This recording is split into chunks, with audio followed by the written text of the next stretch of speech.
The Moral Algorithm, America's special rule book. Long ago, when America was just being born, a smart man named John Adams wrote down an important idea.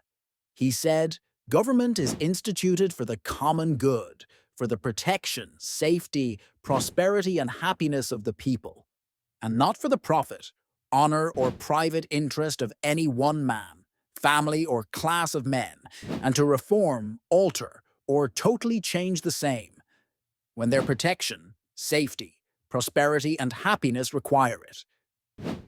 This big idea meant something simple.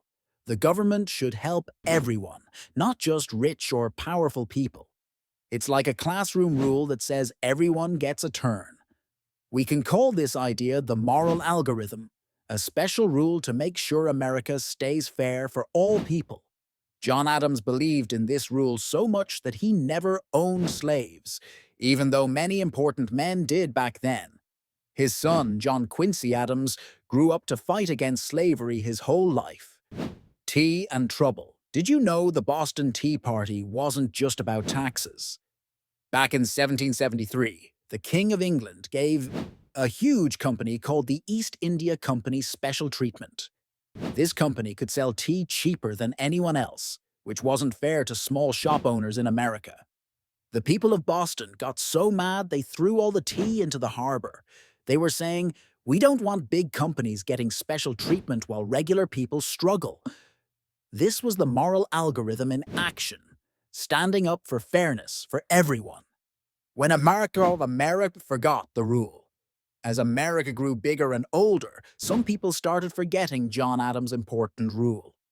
By the late 1800s, a few very rich people owned almost everything. Railroad companies charged unfair prices. Factory workers, even children, worked in dangerous places for very little money.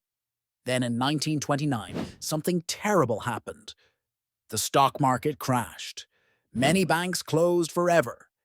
People lost their jobs, homes, and savings. Some families didn't have enough food to eat.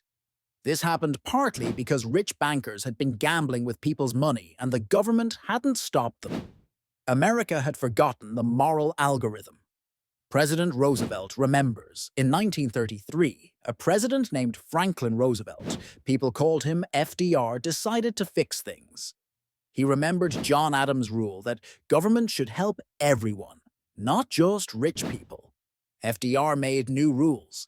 Banks couldn't gamble with people's savings anymore. Older people got Social Security checks so they wouldn't be poor. Workers got the right to form unions and ask for better pay.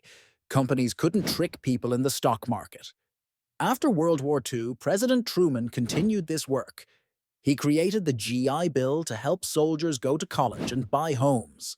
Soon, more Americans than ever before had good jobs, nice homes, and could send their kids to school. When the government followed the moral algorithm, more people were happy and had enough money. The secret memo. In 1907, a lawyer named Lewis Powell wrote a secret letter. He said big companies needed to get more power in government.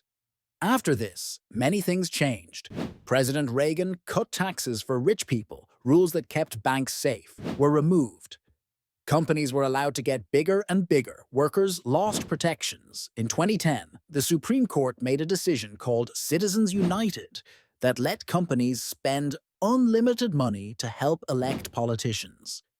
This was like letting the richest kids buy all the votes in a school election. What happened to our country? Today, we can see what happens when we forget the moral algorithm. A few huge companies own almost everything. Small businesses have trouble working. People often need two jobs just to pay rent. Money stays with the richest people instead of flowing through the whole community. This isn't what John Adams wanted for America. Remembering our special rule. The good news is we can remember the moral algorithm anytime we want. Just like John Adams refused to own slaves when others did, we can stand up for what's right. Here are ways we could follow the moral algorithm today. Break up super big companies so small ones have a chance. Make sure elections aren't just for people with the most money. Bring back rules to keep banks from gambling. Protect workers so they get fair pay. build better schools, roads, and help for people who get sick. The Boston Tea Party happened because Americans rejected big companies controlling the government. Today, we face the same challenge. John Adams and his sons show us that doing the right thing matters, even when it's hard. Their refusal to accept slavery reminds us that the moral algorithm isn't just about money. It's about treating all people with fairness and respect.